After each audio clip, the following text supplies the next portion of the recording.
stimule la réflexion, nourrit le dialogue. Cube.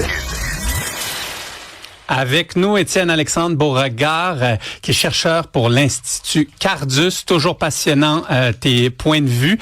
Aujourd'hui, tu veux nous parler de la baisse d'étudiants étrangers, un dossier sorti par Radio-Canada. Oui, absolument. Bonjour, Nicolas. Et dans le fond, j'ai vu cet article-là, puis on sait, on en entend beaucoup parler de toute la question de l'immigration, particulièrement dans les étudiants étrangers, depuis que le gouvernement fédéral et aussi le gouvernement du Québec ont commencé à serrer la vis un peu, notamment en mettant des plafonds par établissement, en faisant en sorte qu'il y a moins de gens qui sont automatiquement admis. Là, évidemment, dans les établissements, on saute un peu dans les rideaux. Mais pourtant, il y a quand même des bonnes raisons pour ça. On a vu dans les dernières semaines toute la question des collèges bidons, justement, qui détournent en fait le système d'étudiants étrangers pour vendre la citoyenneté convoitée du monde. Exactement. Ouais. Puis, ce que je disais quand j'en avais parlé avec Marc Boilard, c'est est-ce qu'il n'y aurait pas potentiellement quelque chose de similaire qui s'est passé dans nos propres universités publiques à partir du moment où la hausse d'admission et le fait que ces gens-là restent dépend du fait qu'il y a un chemin vers la citoyenneté après. Parce que si le but vraiment, c'est l'éducation, c'est ce qu'on apprend là, ben ça serait pas très, très dépendant de ça. Fait qu'à partir du moment où on commence à jouer dans le PEC, dans ce genre de choses-là, si les admissions baissent en flèche, ça veut peut-être dire qu'il y avait un problème à la base.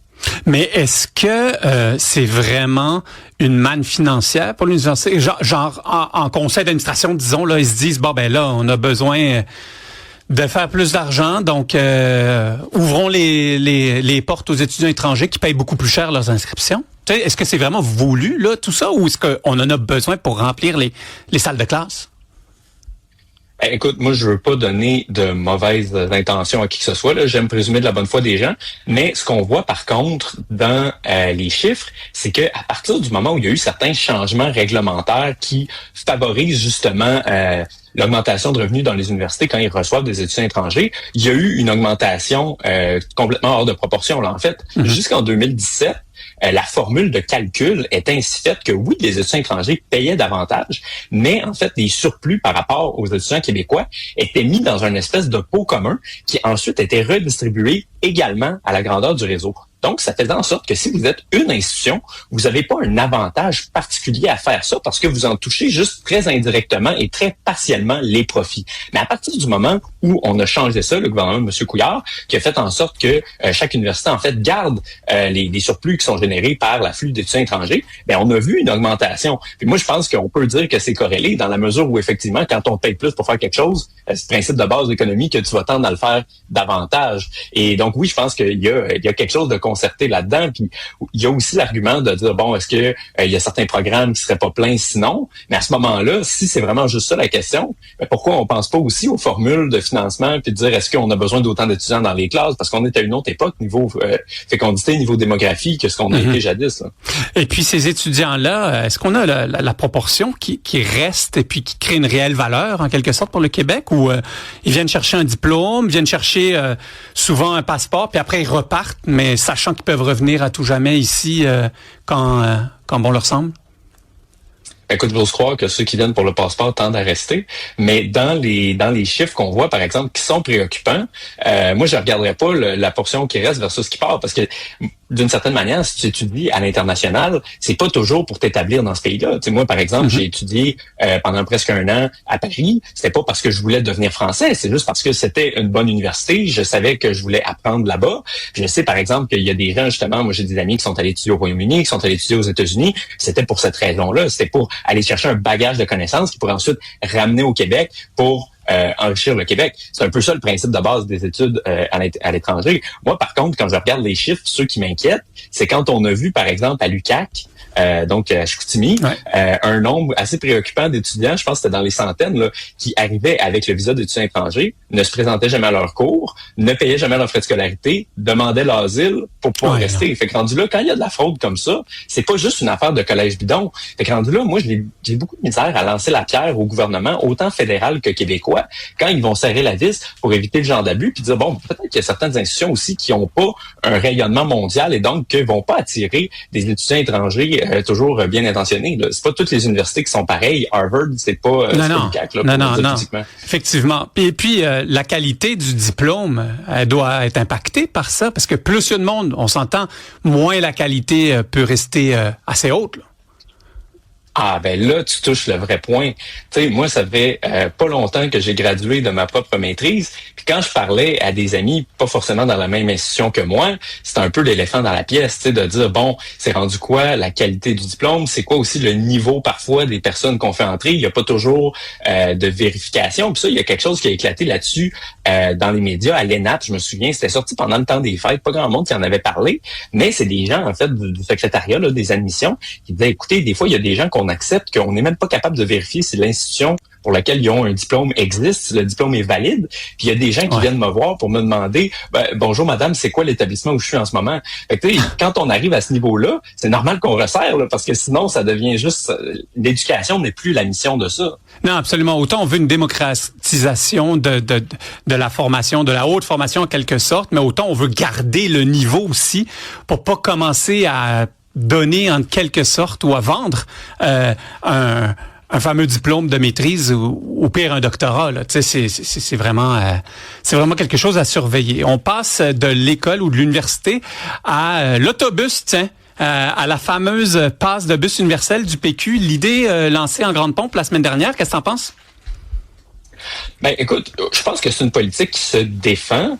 Et là où, par contre, le Parti québécois s'est fait critiquer, c'était vraiment la question de comment est-ce qu'on chiffre ça. Parce que bon, moi, comme tu sais, j'ai déjà travaillé en politique, j'ai administré avec M. Legault, aidé aussi des fois en période électorale sur toutes les questions de plateforme. Et quand on arrive avec un engagement qui est coûteux, comme c'est le cas, par exemple, si on veut faire une seule passe d'autobus pour l'ensemble du Québec, qui coûterait quelque chose comme 90 $ par mois, c'est qui est ça, la promesse du PQ, il faut le chiffrer, là. Et donc, le Parti québécois ne l'avait pas fait la semaine passée. Le Radio-Canada arrive ce matin avec un topo où ils ont évalué que ça serait environ 77 millions, soit. Je pense que c'est une promesse qui est visée notamment pour les gens du 450, les gens des couronnes de Montréal qui nous écoutent sans doute en ce moment, parce que, en fait, le Parti québécois s'est rendu compte que le coût du transport en commun, si vous restez, par exemple, à Saint-Jean-sur-Richelieu ou dans les lointaines couronnes, des fois, vous avez besoin d'accumuler plusieurs passes d'autobus pour vous rendre en ville si vous travaillez là, de telle sorte que ça coûte des fois jusqu'à 200 $ par mois.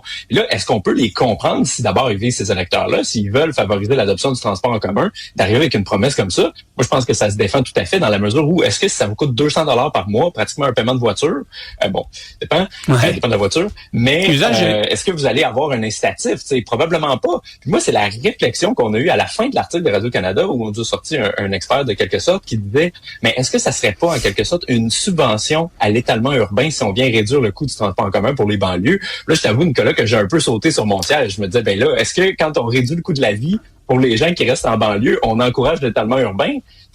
Ouais, non, c'est sûr que c'est un raccourci en quelque sorte intellectuel, mais la réelle question, c'est pas nécessairement le coût. 77 millions dans le budget du Québec, c'est très peu. C'est beaucoup pour nous tous, mais c'est très peu. Le réel problème n'est pas plutôt que quand on dit que le métro de Montréal, on devrait le renommer le métro du centre-ville de Montréal, quand on parle du transport en commun en banlieue ou en région plus éloignée, écoute, c'est extrêmement pénible et difficile de se déplacer. Je te donne un défi de partir du centre-ville de Montréal puis aller à Saint-Jean-sur-Richelieu facilement. Bonne chance, là, tu sais. Donc, ce que le PQ a peut-être essayé de régler un problème qui n'existait pas nécessairement, puis aurait pu plutôt investir beaucoup ou dans un grand plan d'offres, d'amélioration de l'offre du transport, des routes, des nouvelles routes, des heures adaptées. Ben, c'est sûr, il va toujours avoir une tension entre ces deux pôles-là. Après, moi, je suis pas de ceux qui pensent qu'on pourrait couvrir l'ensemble du Québec de transport en commun puis que ça effacerait le besoin d'une voiture individuelle. On est quand même en Amérique du Nord. On a un territoire qui est très, très, très étalé. C'est très différent, notamment de la France, que je sais que tu connais bien toi aussi, où là, oui, il y a des systèmes de trains qui vont partout. Si vous êtes à Paris, vous n'avez pas besoin d'une voiture. Même souvent, c'est pas mal plus vite de vous rendre quelque part en métro ou en autobus qu'en voiture. Mais je pense que l'Amérique du Nord a des réalités qui lui sont propres aussi, que tout ça va toujours rester un équilibre, que ça sert un peu à rien de partir de l'hypothèse de base que tout le monde devrait pouvoir seulement se déplacer toujours en transport en commun, puis que tant que ça sera pas atteint, ça va toujours être à faire, parce que on a des réalités territoriales au Québec qui font en sorte que c'est beaucoup plus difficile puis beaucoup plus coûteux. Puis que des fois, il y a des raisons s'il n'y a pas de couverture très, très loin, parce que l'achalandage de ça, elle n'est pas toujours au rendez-vous. Absolument. Et puis, c'est toujours ce fameux combat au Québec, ville versus région, ou je dirais même en Amérique du Nord, parce qu'on a construit, même l'urbanisme des villes a été réfléchi pour l'automobile. Tandis que dans les grandes villes européennes, bien entendu, on a réfléchi au train avant tout. Donc, ça a facilité le développement de routes d'autobus, de routes de métro. Écoute, c'est toujours passionnant de te parler, Étienne Alexandre, et puis on se dit à demain. Absolument. À demain, Nicolas. Ciao.